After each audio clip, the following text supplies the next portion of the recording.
el nombre de Él. Amén. En las antiguas guerras y antiguas batallas, una parte imprescindible del soldado era el escudo. Habréis visto seguramente algunas películas de la antigüedad, de los griegos incluso, y cómo los griegos tenían estos escudos y era una parte que era imprescindible. Sin eso no podían ir a batallar. Estaba leyendo justo antes del culto algo sobre los griegos, que incluso las madres de estos soldados les decían al soldado que sea como fuere, que volviesen con el escudo. Que volviesen con el escudo bajo el brazo, o si acaso morían en la batalla, que volviese el escudo también. Ellos con el escudo, pero el escudo tenía que volver. El escudo era una parte imprescindible. Y quizá os acordáis, habéis visto aquella batalla en las Termópilas, esos soldados de Esparta, cómo se cubrían con el escudo y el escudo era tan importante para ellos. Y aquí en el versículo 3 se nos habla del escudo. Se nos habla de que Jehová, nuestro Dios, es nuestro escudo. Y no es un escudo como los escudos de los hombres, que solo cubren en un lado, pero dice ahí el versículo 3, mas tú, Jehová, eres escudo alrededor de mí. Un escudo que cubre todas las partes, todas las áreas de nuestra vida, todas las partes del soldado. Eso es lo que dijo David aquí en este salmo. La historia de este salmo la tenemos ahí escrita, referida, en resumen, en el título. El título que no lo hemos leído, pero quizás debería de haberlo leído antes de empezar el salmo. No el título que aparece quizá en negrita, que ese es un título que pusieron los traductores, sino el título ahí que dice Salmo de David cuando huía de delante de Absalón, su hijo. Eso es algo importante, eso es parte de la palabra de Dios. Salmo de David cuando huía de delante de Absalón, su hijo. Y nos da a ver cuándo escribió David este salmo. No sé si os acordáis de esta historia de lo que ocurrió con David y Absalón. Esta historia se encuentra en 2 de Samuel 15 al 18, del capítulo 15 al capítulo 18, 4 capítulos ahí, pero en realidad toda la historia cubre casi de los capítulos 13 al capítulo 20 de 2 de Samuel. Es muy larga y es muy importante esta historia en la vida de David y de su familia. No sé si os acordáis de que todo había empezado con el pecado de David con Betsabé. Allí cuando David pecó con Betsabé, el profeta Natán le vino y le dijo estas palabras. Le dijo que Jehová le decía, por lo que has hecho ahora, por estas cosas no se apartará jamás de tu casa la espada, por cuanto me menospreciaste. Eso le decía Dios a David. Y le dijo Dios a David, he aquí yo haré levantar el mal sobre ti de tu misma casa. Tu misma casa. Solo un tiempo después de este pecado de David, un hijo de David llamado Amnón, nos dice la Biblia, que violó a su propia hermana. Una situación tristísima. También se nos dice luego que Absalón, otro hermano, otro hijo de David, habiendo sabido lo que él hizo, mató a este hombre Amnón, a este hermanastro suyo, por lo que había hecho. La espada parecía ser que no se apartaba de la casa de David como Dios había profetizado por ese pecado de David. Pero Absalón, después de matar a su hermanastro, huye de Israel y luego, ya que ha pasado tiempo, parece que ya su pecado ha sido olvidado, entonces él vuelve a Israel y aún David parece ser que le hace esperar un poco para que esta relación de David y Absalón vuelva a como estaba, porque Absalón había matado a Amnón, pero Absalón comienza a ganarse el favor del pueblo en contra de David. Empieza al pueblo, cuando venía David, Absalón les comienza a decir, David no os quiere escuchar, no tenéis a nadie que os escuche de parte del rey, yo os quiero escuchar. Y les decía Absalón, ¿quién me diera a mí que yo fuera vuestro rey? Y comenzaba a ganarse el favor del pueblo.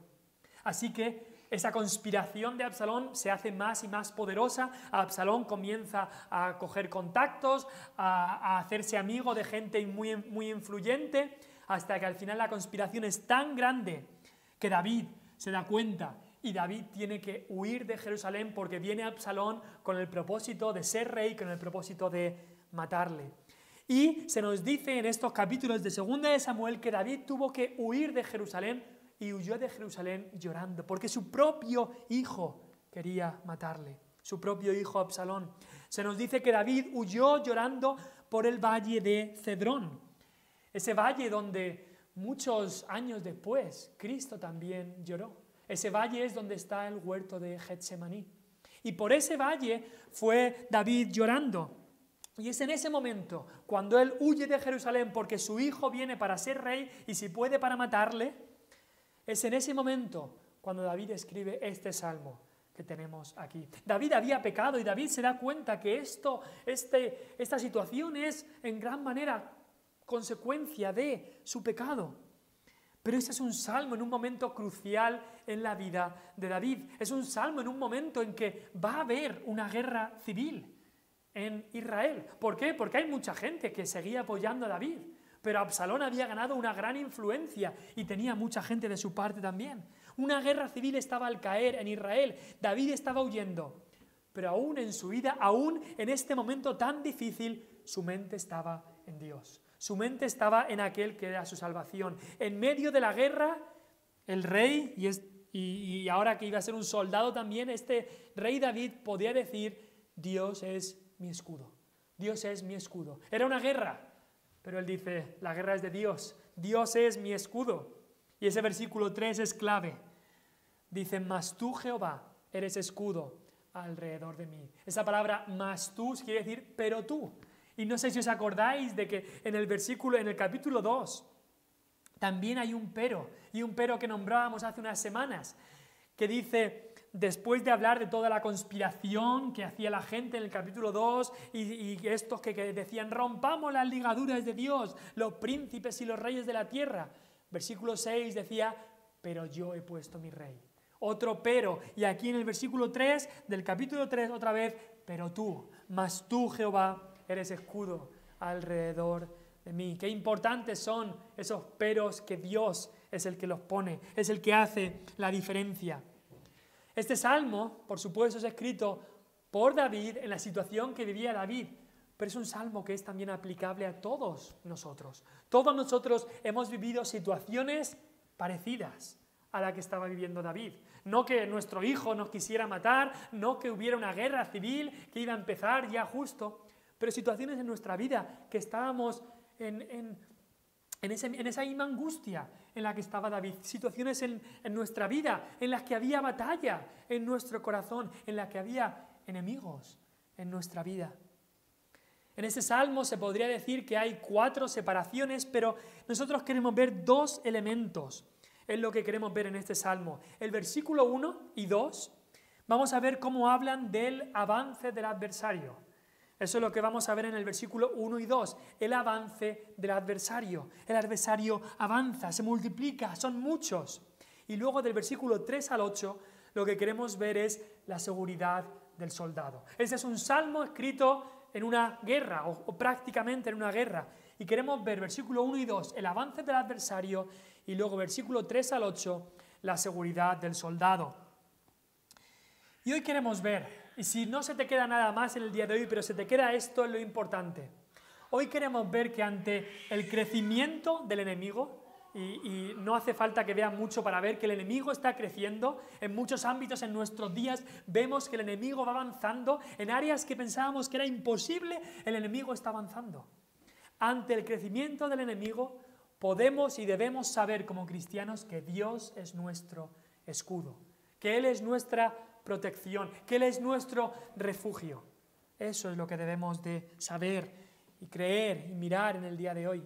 Este salmo es una oración y como ya dije hace unas semanas atrás, es algo bueno que cojamos los salmos y oremos los salmos. Muchas veces decimos: es que yo no sé qué orar, siempre digo las mismas cosas, yo tengo una lista de peticiones y ya. ¿Cómo debemos orar? Ve a los salmos, coge este salmo, coge otro salmo y óraselo al Señor.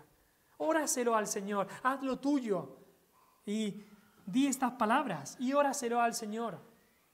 Y el Señor ha prometido que escuchará su propia palabra. En primer lugar queremos ver el avance del adversario, versículo 1 y 2. Déjame leerlos otra vez. Dice: oh Jehová, cuánto se han multiplicado mis adversarios. Muchos son los que se levantan contra mí. Muchos son los que dicen de mí: no hay para él salvación en Dios. Selah.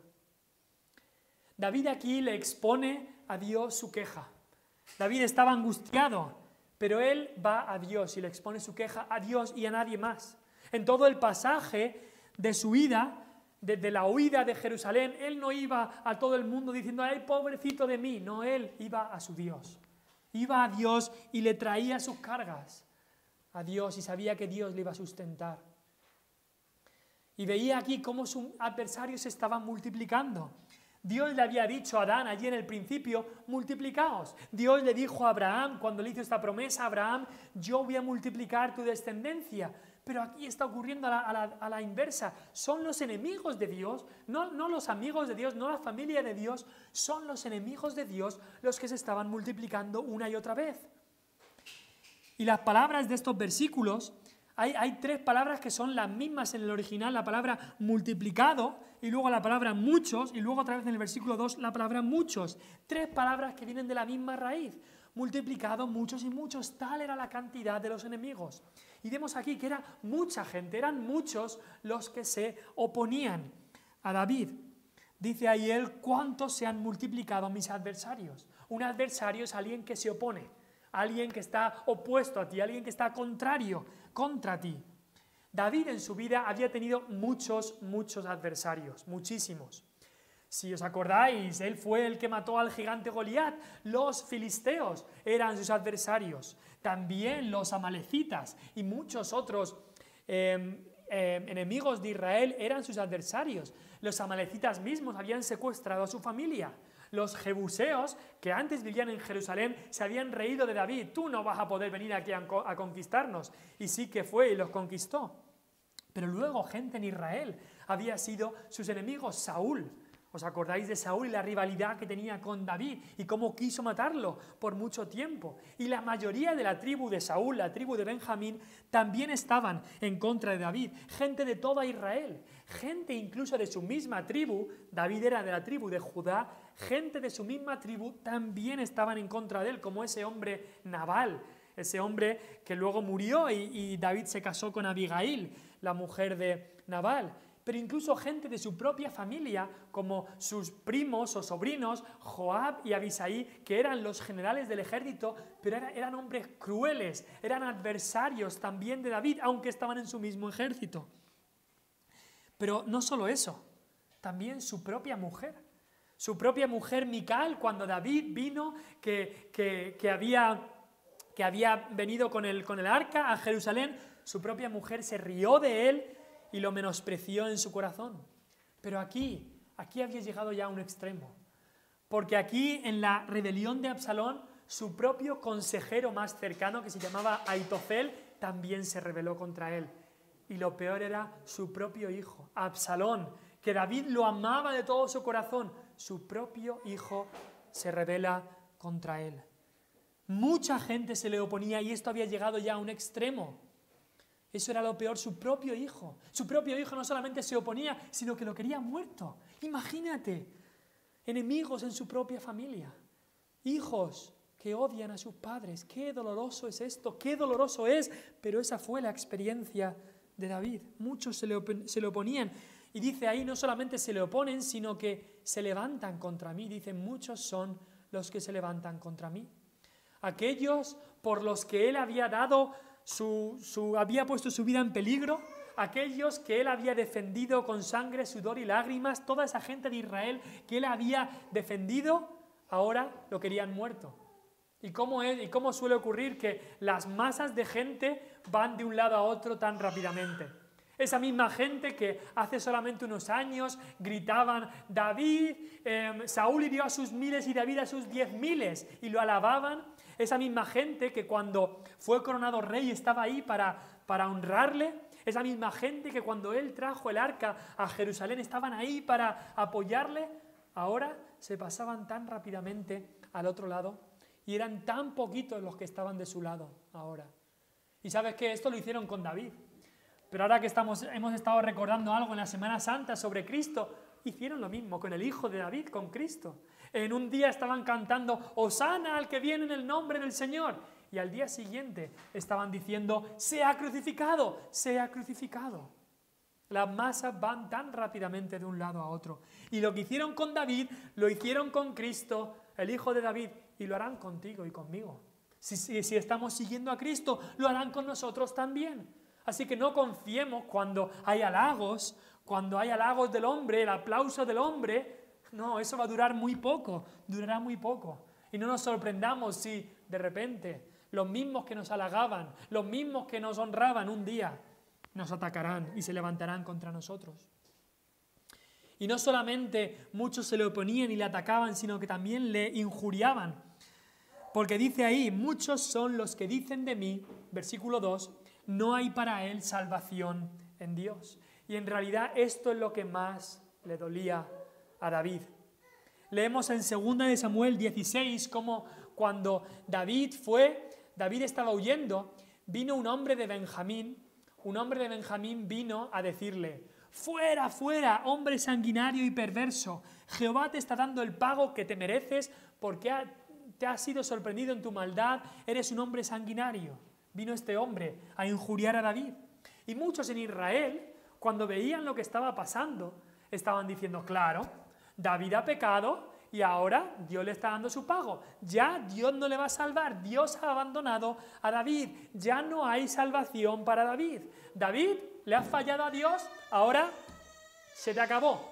Se te acabó la protección de Dios. Olvídate de que Dios te vaya a proteger otra vez. Olvídate. Y es que eso nos pasa lo mismo a nosotros. Muchas veces nos ocurre lo mismo. Pecamos delante de Dios, y sí que pecamos, por supuesto. Cada día caemos en pecado y caemos en la maldad, y aunque nos hayamos arrepentido sinceramente, aunque Dios promete que en su gracia nos limpia de todo pecado, allí está el enemigo para decirnos, has perdido la salvación. ¿Tú has pecado? Has perdido la salvación. Ya no hay salvación para ti. Olvídate. El enemigo está allí y dice, Dios no va a tolerar que le falles una y otra vez. Ya has fallado tantas veces e incluso en el mismo pecado has caído tantas veces. Allí está el enemigo y dice, no hay salvación para ti en Dios. Y aún nos ocurre, aún me ocurre, años después de un pecado, como a David le ocurría aquí, ahí está Satanás, que te vuelve a traer el pecado a la memoria para traernos dudas del amor y de la gracia de Dios. Pero tenemos la consolación y la certeza de que dice 1 Juan 1:9 que si confesamos nuestros pecados, Él es fiel y justo para perdonarnos de nuestros pecados y limpiarnos de toda maldad. Pero ahí está el ataque del enemigo, la injuria del enemigo. Y yo diría el peor ataque a un cristiano es la herida más dolorosa. Dijo Spurgeon, dijo él, si todas las pruebas que nos vienen del cielo, todas las tentaciones que ascienden del infierno, todas las cruces que se levantan de la tierra pudieran mezclarse y oprimirnos, no podrían hacer una prueba tan terrible como la que está contenida en este versículo. Esta es la más amarga de todas las aflicciones, el temer que no haya ayuda ni salvación para nosotros en Dios. Eso es lo que quiere Satanás, que tú creas. Eso es lo que quiere el enemigo, que creamos. Que ya Dios nos ha abandonado, que no hay ayuda ni salvación para nosotros en Dios. Eso es lo que quiere el enemigo, que creamos. Y este era un momento muy delicado para David. Y muchas veces nosotros nos hemos encontrado en situaciones similares. El enemigo está por todas partes. Hay pruebas, hay circunstancias que no nos salen las cosas. ¿Por qué Dios trae todo esto a nuestra vida? Y esto era un momento delicado para David. Y es interesante que justo después del versículo 2 aparece esta palabra que muchas veces en la lectura nos la hemos saltado, la palabra Sela. Y es la primera vez que aparece esta palabra en los Salmos. No la hemos encontrado hasta aquí. ¿Y qué quiere decir esta palabra? Esta palabra Sela. Esta palabra aparece 71 veces en los Salmos y en total 74 veces en la Biblia, porque en el libro de Habacuc también aparece.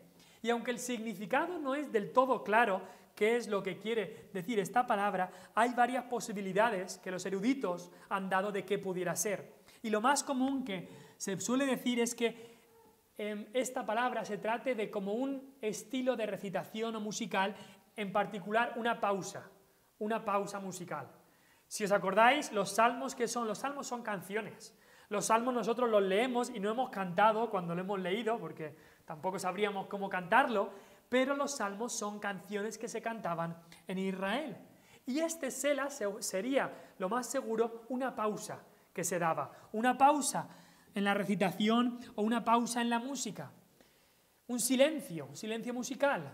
Posiblemente esta palabra viene de la palabra exaltar y sea una llamada a parar, a pausar, a exaltar a Dios en nuestra mente, a levantar los ojos al cielo. Hay algunas personas que piensan que cuando aparecía esta palabra, lo que pasaba es que el coro dejaba de cantar y los instrumentos que habían seguían tocando.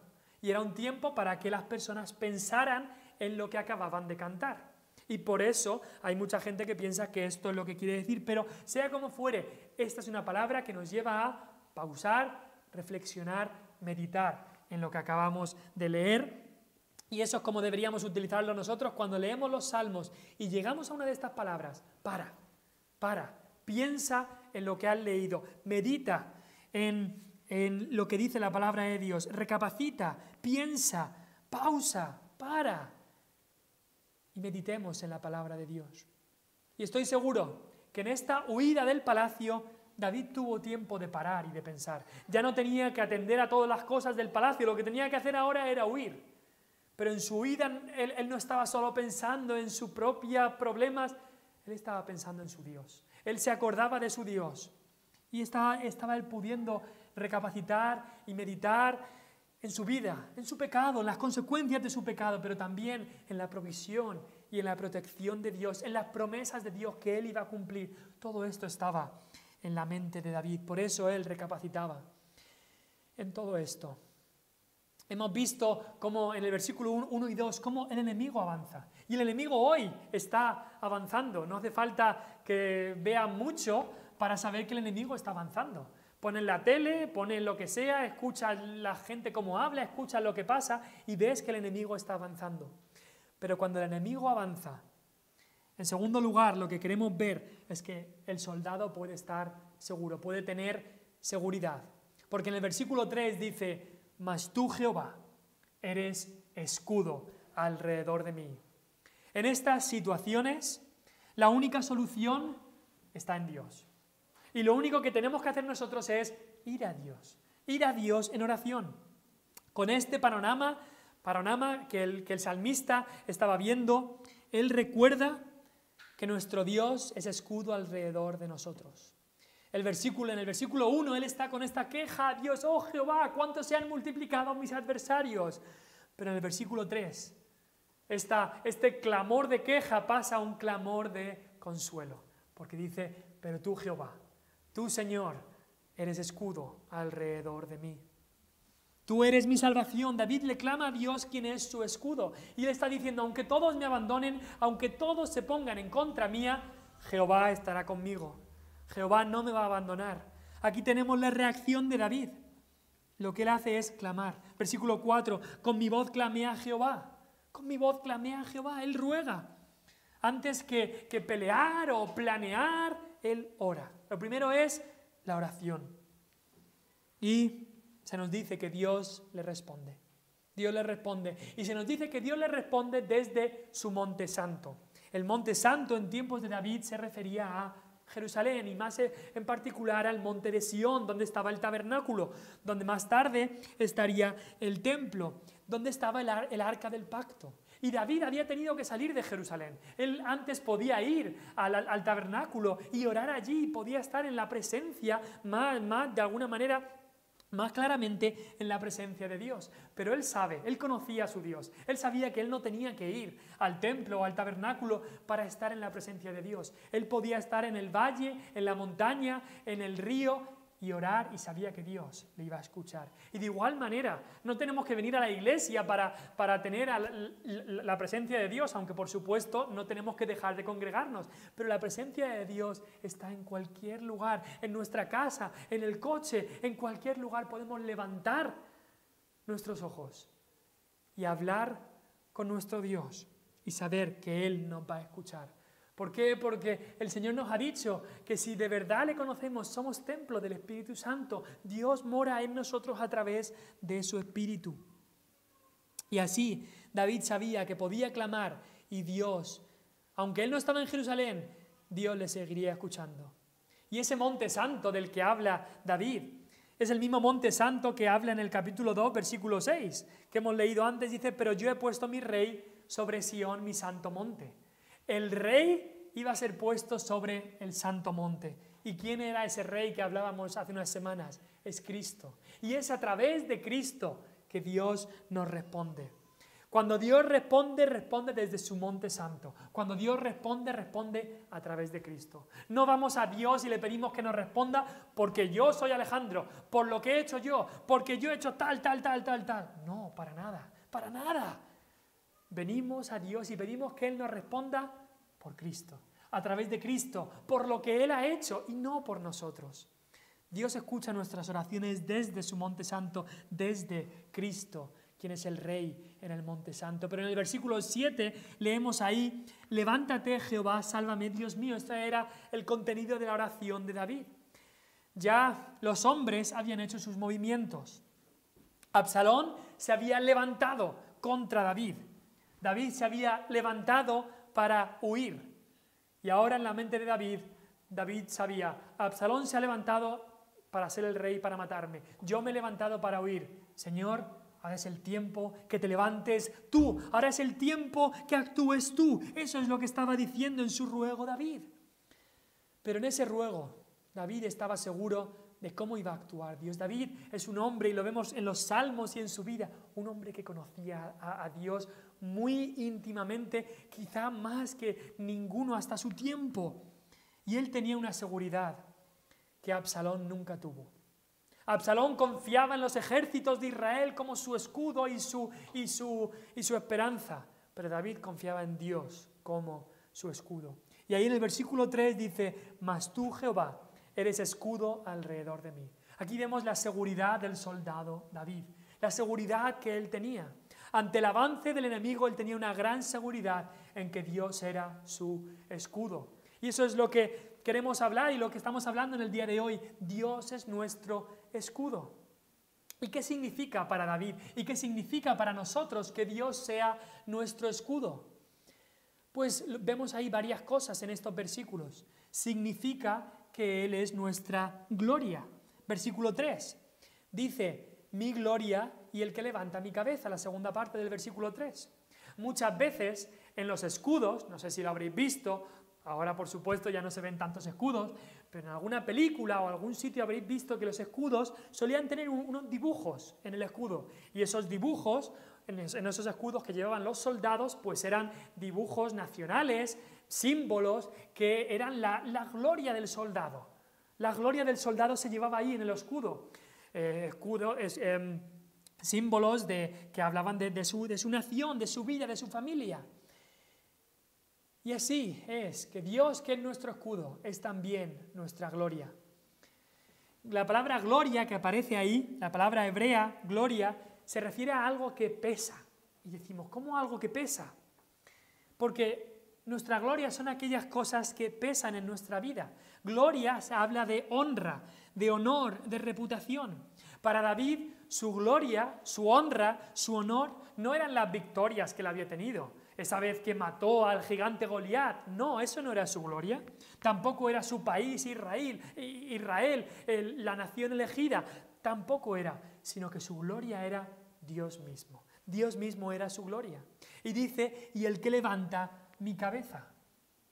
Cuando alguien se está gloriando, eso te hace que levantes la cabeza.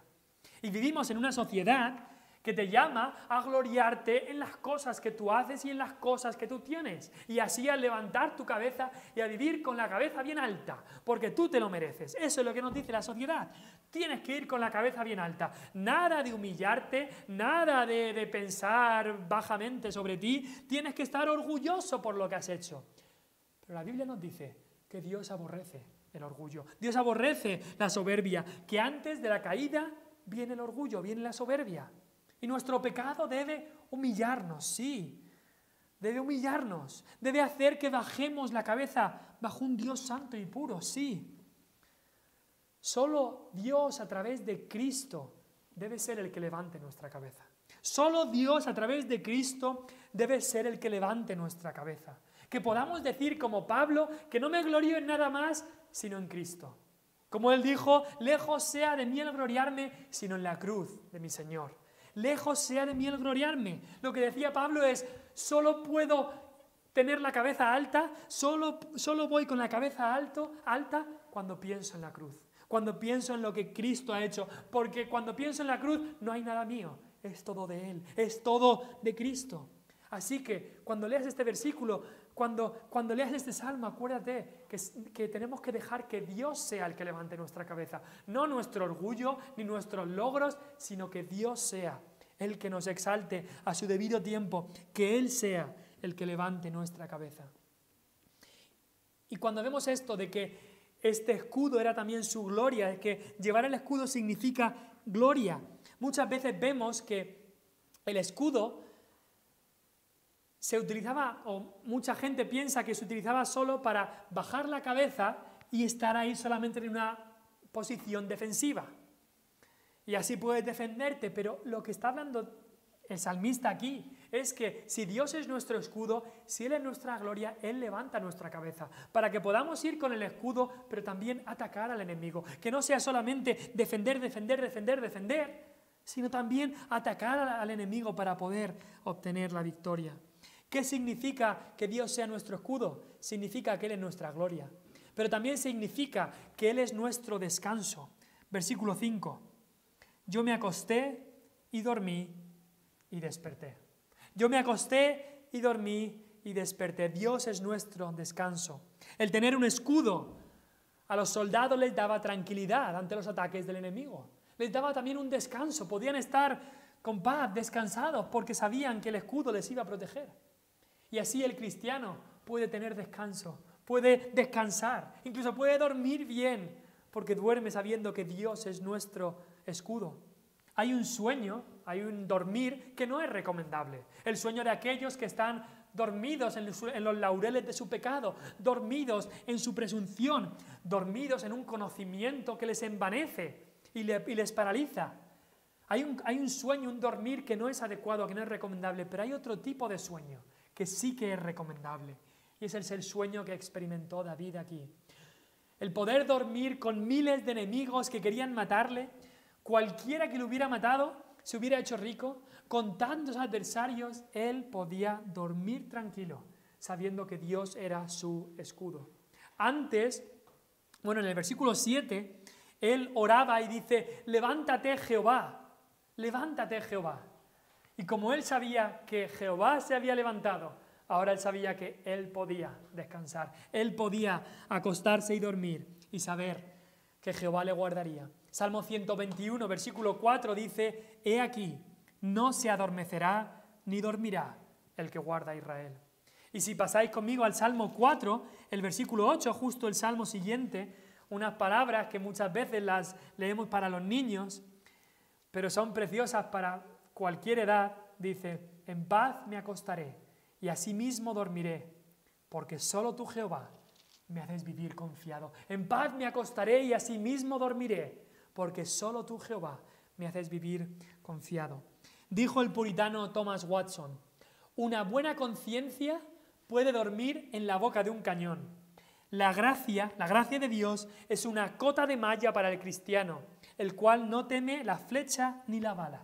Lo que estaba diciendo es que la gracia de Dios, es decir, que Dios sea nuestro escudo, es como un chaleco antibalas, diríamos ahora, como un escudo impenetrable que nos permite estar tranquilos, nos permite estar en paz, incluso en la peor de las circunstancias. ¿Pero qué significa que Dios sea nuestro escudo? Significa también que Él es nuestro sustento. Versículo 5 dice, porque Jehová me sustentaba.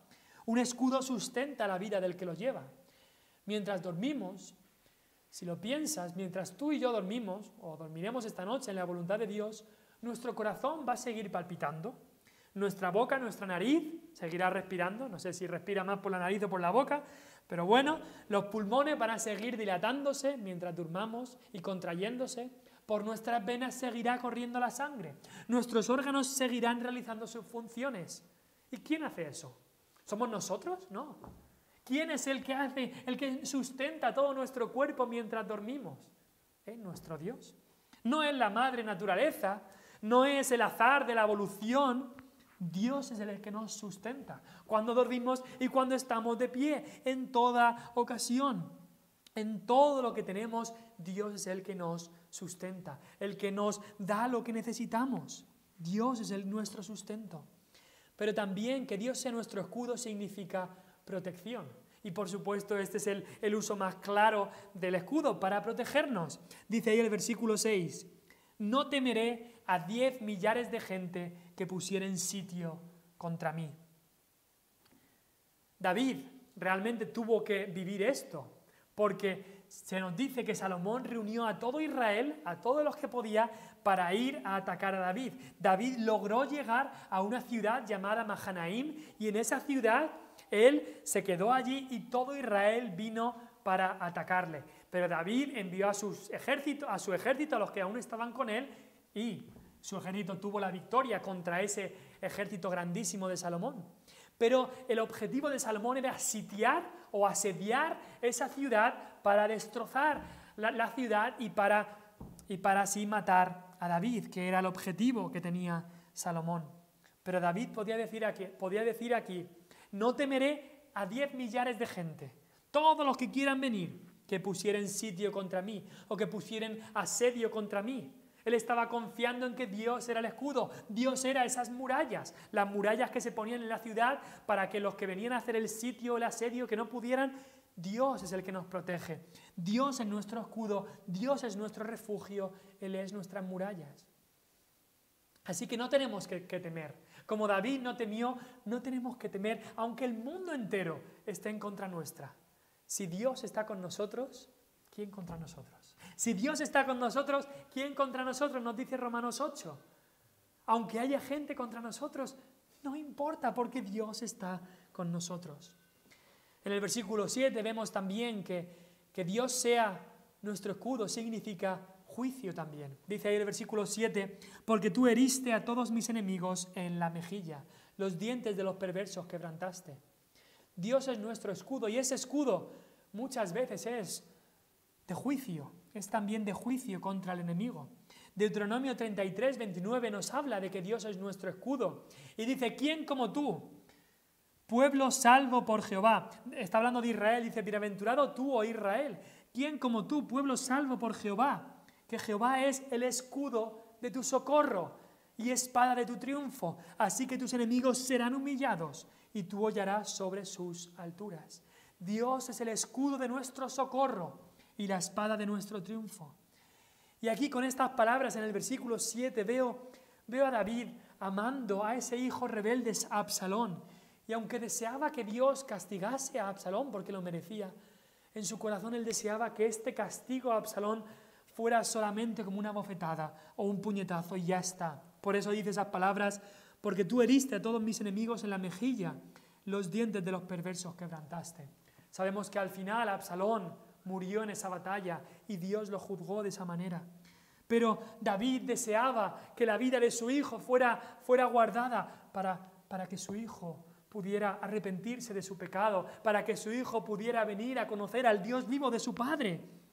Y así nosotros como cristianos queremos y tenemos un deseo, debemos tener un deseo grande que los perdidos vengan a Cristo. Y aunque sí que es verdad que anhelamos el día en que Cristo volverá e imparta justicia en este mundo, no debemos de pedirle a Dios que Él mande a otros al juicio eterno, aunque Él lo va a hacer. Nuestra oración primaria es que Dios los salve antes de que sea demasiado tarde. Que Dios sea nuestro escudo significa, en primer lugar, gloria, significa descanso, significa que Él es nuestro sustento, significa que Él es nuestra protección, significa que Él impartirá juicio y significa que Él da bendición, porque dice el versículo 8, sobre tu pueblo sea tu bendición.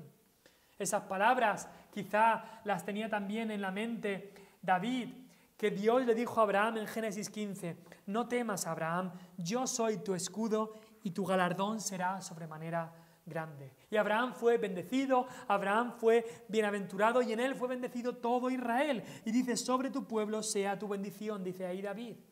Y quizá la gente dice, claro, Abraham fue bendecido porque él fue rico. La bendición de Jehová se refiere a que seamos ricos. Pero no, eso no es lo que es la bendición de Jehová. Porque Job fue bendecido tanto cuando era rico como cuando perdió todo. en toda su vida fue bendecido. Y cuando vamos al Nuevo Testamento, Cristo dice, bienaventurados los pobres. Y eso era algo que los fariseos no entendían. Bienaventurados los ricos, bienaventurados los fuertes, bienaventurados los famosos. Pero los pobres, los que tienen hambre y sed de justicia, no, eso no le entraba a la mente del fariseo. Pero así es. La bendición de Jehová primariamente es espiritual. Y así podemos ser bendecidos y bienaventurados aunque estemos en la más grande de las pruebas. Pero en último lugar vemos que Dios sea nuestro escudo significa salvación. Significa salvación, significa sustento, protección, gloria, todas estas cosas, pero significa en gran manera y en primer lugar salvación. Porque ahí en el versículo 7 vemos que David dice, sálvame, Dios mío. La gente decía, no hay para él salvación en Dios. Pero David ruega, sálvame, Dios mío. Sálvame, sé mi salvación. Y en el versículo 8 dice, la salvación es de Jehová. El mismo David en el 2 de Samuel 22 había dicho, Dios, me has dado el escudo de mi salvación. Lo más importante que hace este escudo es que es nuestra salvación. Y es que la salvación es de Jehová. Y es lo que dice David ahí en el versículo 8. Y tenemos que darnos cuenta de eso. La salvación no es nuestra, es de Jehová. Y en esa salvación, Cristo ha sido nuestro escudo. Porque Cristo, cuando nos salva a nosotros, Él es nuestro escudo que nos salva de la ira venidera, de la ira de Dios mismo, de la ira del Padre. Él es nuestro escudo, que la ira, en vez de caer en nosotros, cayó en Cristo. Pero también, ahora que nos ha salvado de nuestros pecados, ahora que nos ha salvado de la ira venidera, es también nuestro escudo de los ataques del maligno. Y este versículo aquí es tan importante. Recordar que la salvación no es cosa nuestra, no es que cuanto más perseveres, cuanto más hagas, sino que es de Jehová. No depende de tu voluntad, del que quiere mucho, ni del que corre, sino de Dios que tiene misericordia. La salvación es de Jehová, no depende de nosotros, de nuestra fuerza de voluntad, de nuestra perseverancia o de nuestra perfección o de nuestras obras, sino de Dios y más específicamente de Cristo. La salvación es solamente por la gracia de Dios. Si tú estás aquí en el día de hoy y no conoces a Cristo, la Biblia te dice que la salvación es de Jehová. No intentes hacer cosas para poder ser salvo, sino simplemente cree en el Señor Jesucristo y serás salvo. Dice la palabra, es de Él, es a Dios que le pertenece la salvación y Él la da. Él la hizo, Él la planeó desde el principio de los tiempos. Cristo, el Hijo de Dios, fue el que la compró. El Espíritu Santo es el que la aplica a la persona. Le pertenece a Dios. Y esa es la doctrina de la palabra de Dios, la doctrina que también se llama la doctrina reformada, la doctrina de la gracia, de que la salvación pertenece solo a Dios. A nuestra carne no le gusta eso. A nuestra carne nos gusta pensar que la salvación es de Dios y mía. Dios tiene una parte y yo tengo otra. Y así estamos, así es como le gusta a nuestra carne pensar. Pero la verdad y lo que enseña la palabra es que la salvación es de Jehová. Él es nuestro escudo. Él es el escudo de nuestra salvación y a Él le pertenece por completo. Te pregunto, ¿en qué estás confiando? ¿En qué estamos confiando? ¿Estamos seguros como estaba David? La seguridad de este soldado que estaba con este escudo y sabía que Dios es su escudo y ya está. Y no tenía que temer, no temeré a millares, a 10.000, a 1.000.000 de personas que vengan contra mí. Hoy hemos visto aquí que el enemigo está avanzando. Y sí, el enemigo de Dios está avanzando. Pero podemos estar seguros de que si Dios es nuestro escudo, no tenemos nada que temer. Y le pedimos a Dios que Él bendiga su palabra. Y vamos a cantar un himno.